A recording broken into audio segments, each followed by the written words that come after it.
What is one thing that you would love to say to college students who think that a socialist life is a comfortable life?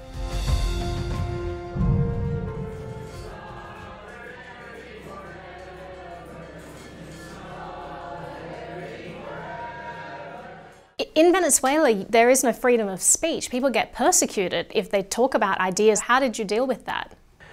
Well, it was terrible because when I was in college, you felt like if you were saying the wrong stuff at the wrong time, you will get picked up by the regime. And there is no due process in Venezuela. When you're arrested, there is not going to be a lawyer to help you. There is not going to be anyone to help you. You're going to be sent to a dark place, in some place that no one knows where it is. You're going to be tortured, you're going to be beaten up.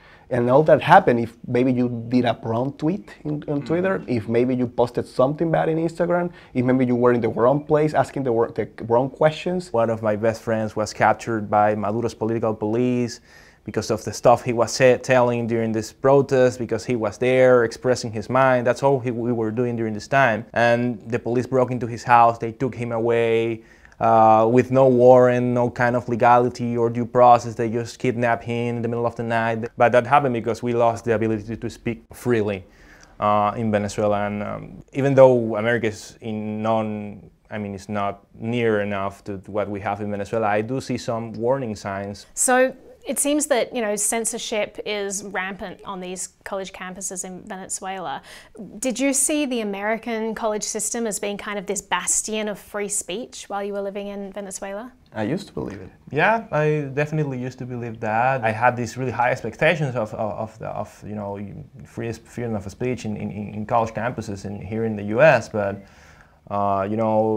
since we both arrived here, we have been speaking out against socialism, visiting several college campuses across the United States, and we're seeing a lot of censorship coming from universities and campuses against conservatives or libertarian speakers that might have different views than the majority of people within the campus, and they are not allowed to speak, they are not allowed to express whatever their opinion might be, and this is dangerous. They just feel so passionate about what they feel that is wrong with the country, that the idea of that the actual problem is not what they think it is. They just can't handle that. But it seems that you guys are saying that everything they hate about these college campuses, it's actually not capitalism, it's socialism.